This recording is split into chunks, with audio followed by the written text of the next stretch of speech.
Olá pessoal, sejam bem-vindas, sejam bem-vindos a um novo vídeo do canal Ser Ciência, onde tratamos de física, matemática, história da ciência, sempre com um cuidado, um zelo para que fique clara a racionalidade, a forma de pensar, a forma de a ciência ver o mundo. Vou apresentar para vocês uma ideia que tive para a determinação do valor da aceleração da gravidade usando recursos domésticos, um celular, uma bola de gude, uma trena e computador ligado na internet. Aí você pode até me dizer, eu já conheço processos para determinar a aceleração da gravidade de maneira muito simples, por exemplo, construindo um pêndulo em que a massa oscilante é muito maior do que o fio que prende essa massa, portanto a massa do fio pode ser desprezada e, medindo o período de oscilação, você tem o valor da aceleração da gravidade. De fato, é um método muito interessante, há vários vídeos mostrando o uso desse método para a determinação do valor da aceleração da gravidade. Entretanto, nesse método, nós utilizamos uma expressão para a determinação do período, que envolve a aceleração da gravidade, e não há uma maneira simples de deduzir essa expressão para um estudante do nível de ensino médio. Essa expressão normalmente já é apresentada pronta, vale apenas para oscilações de pequena amplitude, e, portanto, ali existe um certo aspecto de magia que é apresentado para o aluno, que é uma expressão que ele não é capaz de deduzir com os conhecimentos que ele tem no ensino médio. No processo que vou apresentar para vocês, utilizamos apenas aquela física básica de cinemática de lançamento e queda de corpos. Vamos ver?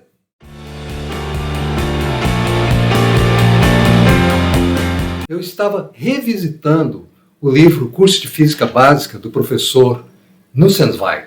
Aliás, livro excelente que recomendo para quem está iniciando estudos de física na universidade. Aí você já vai me dizer, ei, mas não é para ensino médio que você está propondo esse trabalho? Sim, a ideia que tive veio de uma questão no livro do professor Nussensweig que pode ser resolvida em nível de ensino médio. Eila, um método possível para medir a aceleração da gravidade G consiste em lançar uma bolinha para cima num tubo onde se fez vácuo e medir com precisão os instantes T1 e T2 de passagem na subida e na descida, respectivamente, por uma altura Z conhecida a partir do instante de lançamento. Dado esse enunciado, ele pede para demonstrar que a aceleração da gravidade vai ser igual a 2 vezes o valor de Z sobre o produto dos instantes T1 e T2 de passagem da bolinha por esse ponto, T1 na subida e T2 na descida. Primeiramente, vamos ver a solução desse problema, que achei muito interessante. A situação, então, é a seguinte. Você tem piso, um nível, a partir do qual nós vamos efetuar medidas, uma régua que eu coloco para determinar a posição Z da bolinha, o eixo Z, a bolinha, no instante inicial, ela vai ser lançada numa trajetória vertical ou quase vertical, vai chegar a um ponto mais alto do movimento e vai iniciar a sua descida. Em um determinado ponto, ela vai passar por uma altura que eu vou chamar de Z0, a partir da qual nós vamos efetuar as medidas de posição dessa bolinha. Ela vai chegar a uma determinada altura que eu vou indicar por Z1 e, de alguma forma, vou determinar o instante em que ocorre essa passagem por esse ponto Z1. Vamos chamar de T1.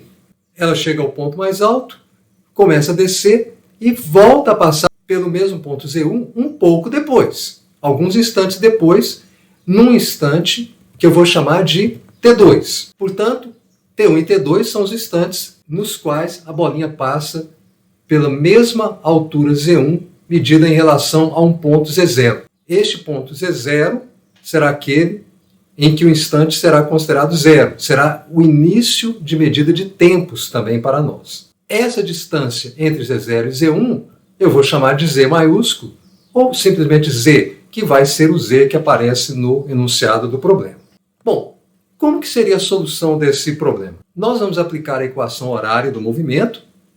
Trata-se de um movimento uniformemente acelerado, aceleração constante, portanto uniformemente acelerado. A equação é bem conhecida de vocês. Estou utilizando Z para a variável que indica a posição do objeto. Essa expressão é genérica para qualquer movimento uniformemente acelerado. No caso do lançamento e queda livre de corpos, a aceleração será menos g. Nós vamos aplicar aí, então, apenas substituindo a por menos g.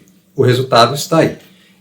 Quando falamos em lançamento e queda livre, lembre-se que estamos desprezando a resistência do ar.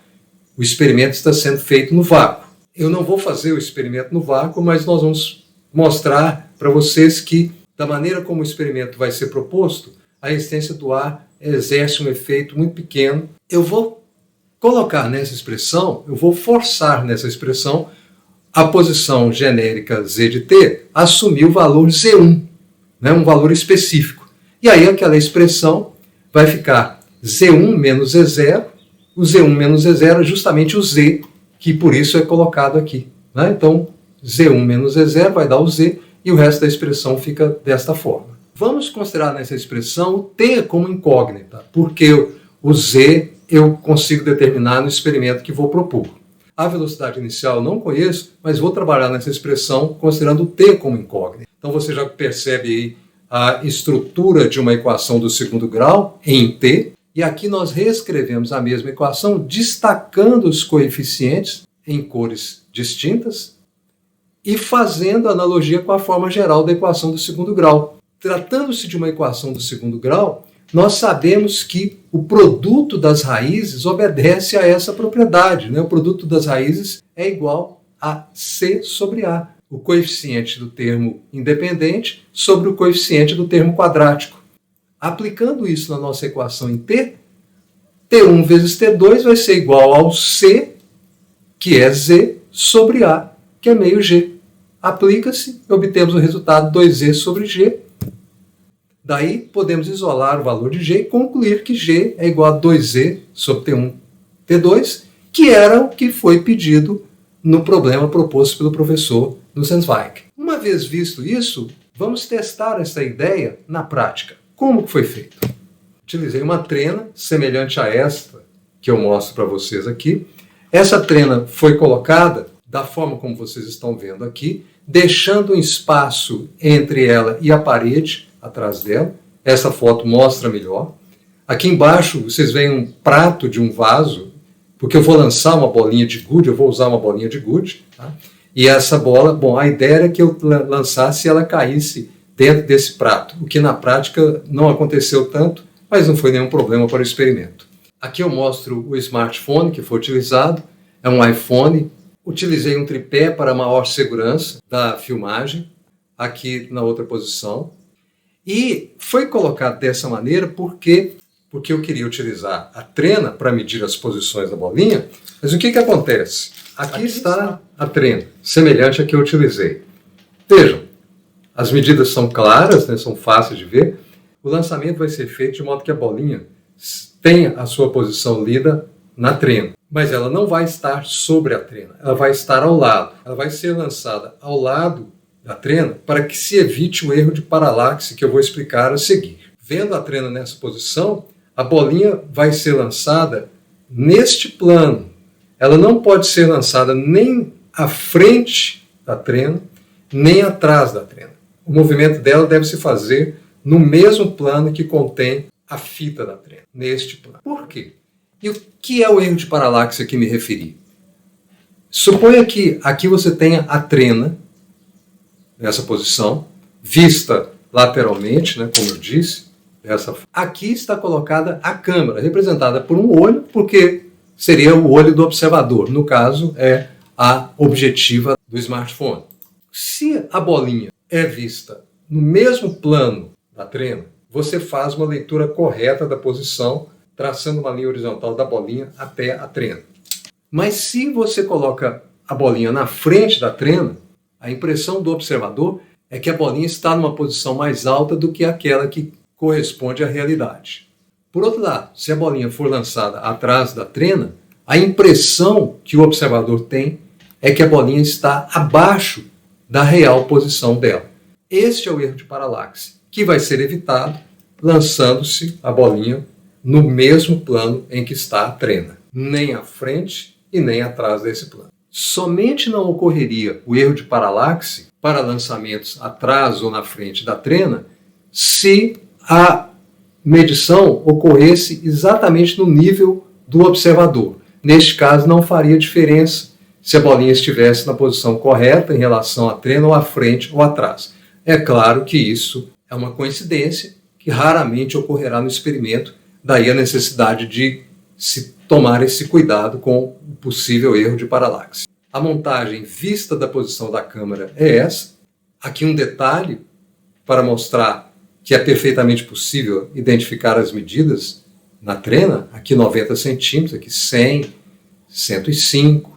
E a medição foi gravada em vídeo, um pequeno vídeo que está não listado no YouTube, portanto você só consegue vê-lo através deste link que eu estou disponibilizando. O link está na descrição e lá você vai ver como que os lançamentos foram feitos. É um vídeo muito curto, mas é a base para o nosso experimento. E a ideia é a seguinte: quando você começa a ver o vídeo, você deve pausá-lo usando a barra de espaços. E logo em seguida, se você utilizar as teclas de maior e menor, você consegue ver o vídeo quadro a quadro. A tecla maior avançando quadro a quadro e a tecla menor retrocedendo quadro a quadro. A filmagem é feita pelo smartphone no ritmo de 30 quadros por segundo. E isso é reproduzido pelo YouTube. Você pode assistir dessa maneira, passo a passo, da forma que eu mostrei.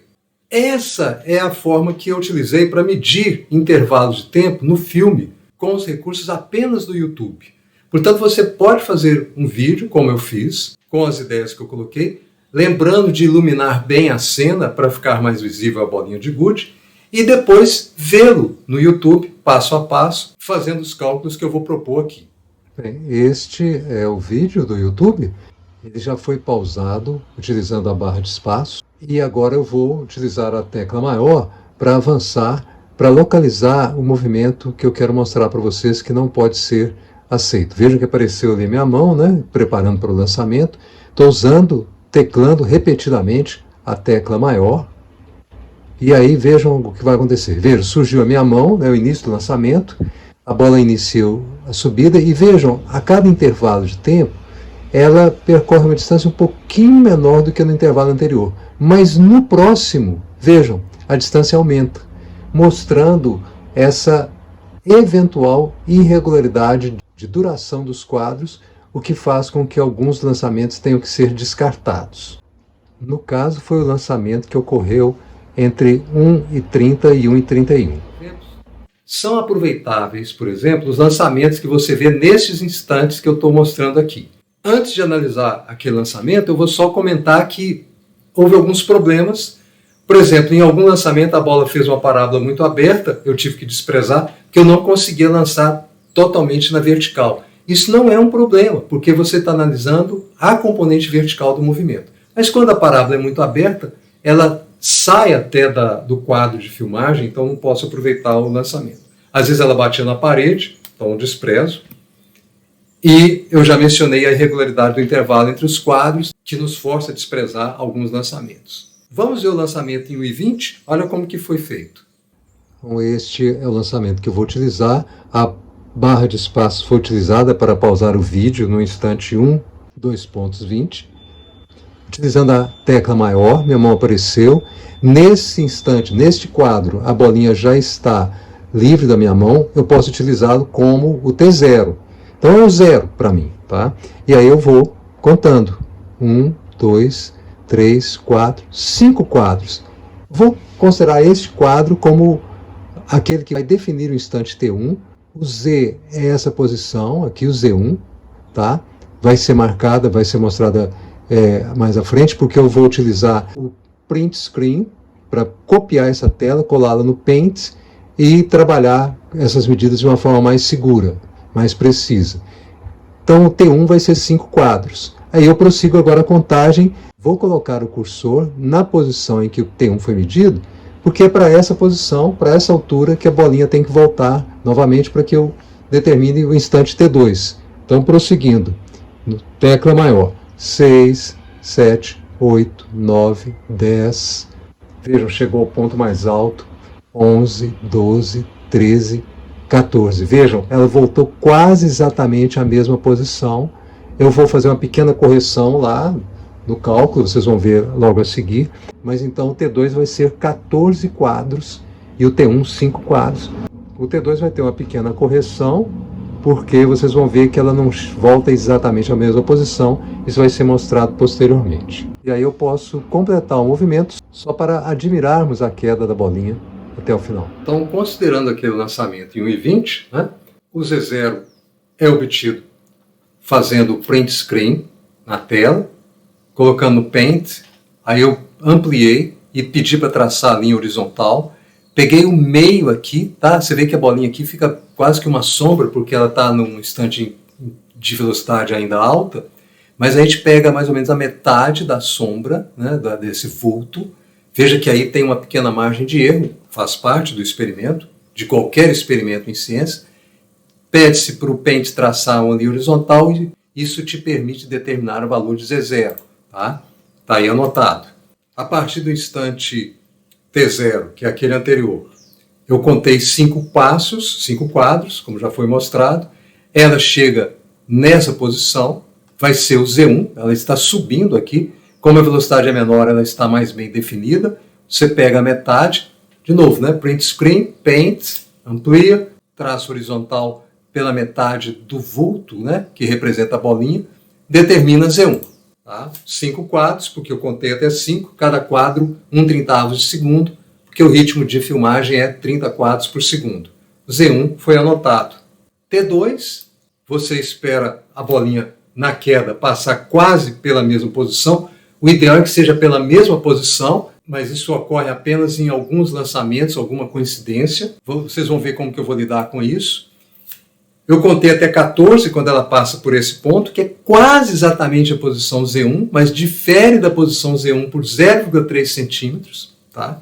Vamos ver como lidar com isso. O que eu fiz? Deixei passar mais um quadro, ela chegou a essa posição, então é um quadro depois daquele. Novamente a cópia da tela, Paint, ampliação, linha horizontal, e eu determino que nesse instante ela está na posição 119,0 centímetros. Então o que eu fiz? Suponha que essa é a posição do 14º quadro, essa é a posição do 15º. Mas a bolinha, digamos que passou um pouquinho. Eu considerei que a razão entre essa distância e essa é a mesma razão entre os tempos gastos para percorrer essas distâncias. A razão entre os tempos é a fração de quadro. A fração seria o tempo para percorrer esse pedaço sobre o tempo para percorrer o quadro todo. Fração de tempo. Eu considero que é igual à fração das distâncias, adotando a hipótese de movimento uniforme, o que não é verdade, é uma aproximação, porque está havendo aumento da velocidade. Mas, como o intervalo de tempo é muito pequeno, é razoável fazer essa aproximação para fazer uma correção na medida de tempo nossa, já que a bolinha não passou exatamente pela posição que deveria passar, para levar em conta a contagem inteira de quadros. Então, fiz essa conta, né, dividi a pequena distância em relação à posição que ela deveria ter atingido sobre a distância percorrida no quadro completo. O valor é esse aqui, e essa é a correção que eu vou acrescentar à medida do instante T2. Ao invés de ser 14 quadros após o momento original, 14,05. Então agora nós estamos prontos para utilizar a expressão para G, porque já temos os dados. T1 e T2 estão aí. O Z é a diferença entre Z1 e Z0, que estão anotados anteriormente, e aí é só jogar na expressão, fazer o cálculo. Deu 9,89 metros por segundo ao quadrado. Vejam que esse resultado é muito interessante, porque ele não está muito distante do valor da aceleração da gravidade em Belo Horizonte, que foi determinado com altíssima precisão no Departamento de Física da UFMG em 1981. Você pode compará-lo, né? Vamos tomar só os 3 primeiros algarismos significativos, 9,78 com 9,89. Portanto, a minha medida é razoavelmente precisa, considerando as limitações do método. Sugiro a vocês também verem um vídeo do professor José Nunes Arantes, que construiu um equipamento eletrônico de alta precisão que permite determinar pequenos intervalos de tempo com uma margem de erro muito pequena. Nesse experimento, o link está na descrição, ele encontra este valor para a aceleração da gravidade e veja que nesse processo ele utiliza a queda de uma bolinha de aço sem ser no vácuo, como o meu experimento, que é o lançamento de uma bolinha de gude na atmosfera normal em que nós vivemos. E o resultado que ele obtém é muito próximo do resultado da UFMG, porque ele está utilizando um equipamento de altíssima precisão e uma queda numa distância muito pequena, em que a influência da aceleração da gravidade vai ser desprezível. Se você quiser aproveitar o meu vídeo no instante 1 minuto e 20 segundos, você tem aqui uma análise já feita.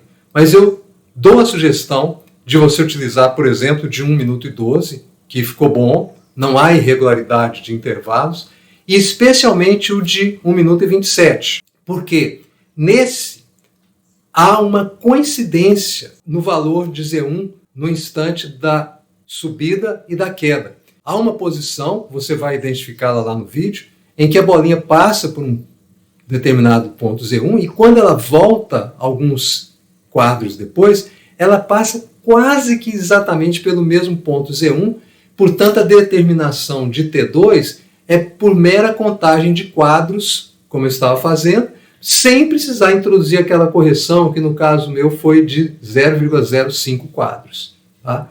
Então, nesse vídeo, houve a coincidência, que eu falei que é rara, mas ele permite você utilizar, por exemplo, se você é um professor de física, você pode utilizar esse vídeo, propor para os seus alunos, né, nesse momento de 1 minuto e 27. Se você está estudando física, mostre para o seu professor, e esse instante 1,27 está muito bom para fazer a determinação do valor da aceleração da gravidade. Foi dito para vocês que esse experimento foi feito na atmosfera normal, claro, né, com a influência do atrito. Ele poderia ter sido feito de forma que a influência do atrito fosse ainda menor. Para mostrar isso para vocês, vamos analisar as forças que ocorrem nesse movimento, levando em conta o atrito. Então a bolinha lançada, aqui está ela na subida e aqui na descida. Claro que entra em ação a força-peso o tempo todo no movimento.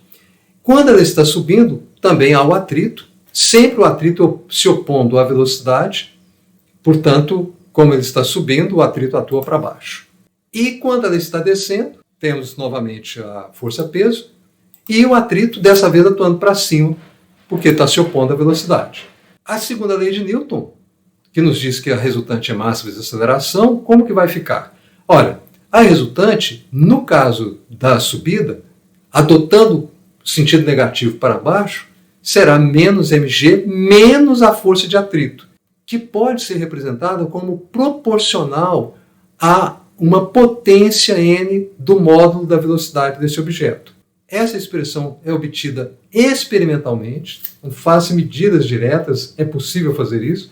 Chega-se à conclusão que a resistência do ar é proporcional ao módulo da velocidade elevado a um expoente n, que depende do valor da velocidade. Para velocidades baixas, esse n pode ser considerado 1. Para velocidades mais altas, 2. E quando o objeto está descendo, agora a força de atrito aponta para cima, eu vou adotar o sinal positivo. Então essa é a expressão geral para a segunda lei de Newton, levando-se em conta o atrito. Essa constante obtém-se experimentalmente, e mesmo com considerações teóricas, que ela é proporcional à área da seção transversal desse objeto, principalmente tratando-se de formato esférico. Se é formato esférico, a área da seção transversal é πr ao quadrado, e esse c pode ser expresso dessa maneira, k vezes π vezes r ao quadrado. Substituindo na expressão e isolando a aceleração, a gente obtém que a aceleração dessa bolinha é menos g, porque é para baixo, menos ou mais, dependendo se está subindo ou descendo, c sobre m vezes o módulo da velocidade elevada a m. M é a massa da bolinha, c é aquela constante que depende do meio e do formato da bolinha. No caso da bolinha esférica, esse c pode ser escrito dessa maneira, como eu mostrei para vocês. A massa é densidade vezes o volume. E o volume da esfera é este aqui. E c é kπr ao quadrado. Eu posso simplificar os r's, posso simplificar os π's, e chego à conclusão que a aceleração da bolinha é menos g, menos mais, menos subida, mais descida, 3/4 vezes a constante, vezes o módulo de v elevado a n, sobre ρr. O que eu posso controlar nesse experimento, então, está aqui, ó, densidade da bolinha que eu estou utilizando e o raio dela. Então, qual que será a conclusão? Se eu quero que a influência do atrito seja a menor possível, o que eu vou tentar fazer é aumentar o valor desse denominador, porque aí o resultado dessa conta fica pequeno. Então, quanto maior o produto da densidade da bolinha pelo seu raio, menor o efeito do atrito sobre o movimento. Então vejam, eu fiz o meu experimento com uma bolinha de gude. E se eu utilizasse uma bolinha de aço das mesmas dimensões? Para a bolinha de gude, que é feita de vidro, a densidade é aproximadamente essa, e para a bolinha de aço, aproximadamente essa. Então, vejam que o experimento vai se tornar mais vantajoso se eu utilizar uma bolinha de aço. Portanto, para melhores resultados, substitua a bolinha de gude por uma bolinha de aço, se você tiver uma à sua disposição. Quais são as vantagens que eu enxergo nesse método? Uso de recursos facilmente disponíveis, smartphone, bolinha de gude, treino ou similar, internet. As incertezas no tempo não têm praticamente nenhuma influência do operador. Por exemplo, se eu soltasse a bolinha, apenas soltasse a bolinha e filmasse a queda, haveria uma incerteza muito grande na medida do momento, do instante em que eu soltei a bolinha. Nesse caso, não há qualquer influência do operador, porque as posições e tempos da bolinha são medidos com ela em voo, sem toque, sem a influência do operador.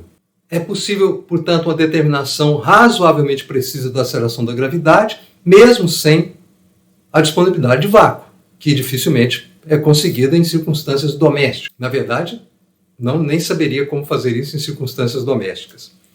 A metodologia científica também fica bem clara. As fontes de erro são bem identificadas. Isso é muito interessante para ver como que funciona a ciência. Não existe experimento perfeito, não existe precisão absoluta. Sempre há uma margem de erro, mas é muito interessante quando nós conseguimos enxergar onde estão essas fontes de erro. Isso ajuda o estudante a compreender como funciona a racionalidade científica. As desvantagens, como eu mostrei, a possibilidade de erro de paralaxe, que pode ser evitada por um certo treinamento do operador no lançamento da bolinha. As medidas de tempo têm um erro ligado ao smartphone e ao funcionamento do YouTube, que é difícil de avaliar. E é preciso filmar vários lançamentos para conseguir uns poucos utilizáveis. Primeiro, porque você precisa acertar bem o lançamento, e segundo, por causa daquela irregularidade de intervalos que costuma haver na filmagem. Essa era a ideia que eu queria passar para vocês. Se você é professor ou professora de física, use com seus estudantes. Se você estuda física, se você tem interesse, faça você mesmo. Depois me conte nos comentários a esse vídeo como que foi o experimento, qual foi o resultado. Se você tem alguma outra ideia para contornar alguma dificuldade desse experimento. E o mais importante que eu vejo é mostrar como que funciona a ciência. Você idealiza um experimento, realiza, analisa os erros, verifica formas de aperfeiçoar. Aqui a questão não é se eu estou conseguindo um valor muito preciso para a aceleração da gravidade. A questão é, eu estou propondo um método, mostrando o funcionamento, testando e buscando formas de aperfeiçoá-lo. Isso é parte da forma como a ciência avança, como a ciência é produzida. Espero que vocês tenham gostado desse vídeo. Não se esqueçam de dar o like, fazer a inscrição para ficar atento a novos vídeos. Marcando o sininho, é claro, porque senão você não vai receber a notificação dos novos vídeos. Não deixe de fazer um comentário e divulgar esse vídeo para quem gosta desses temas. Portanto, me despeço aqui e aguardo vocês em um próximo vídeo. E não se esqueçam, neste canal, a ciência é a nossa meta e a educação é o caminho. Até lá!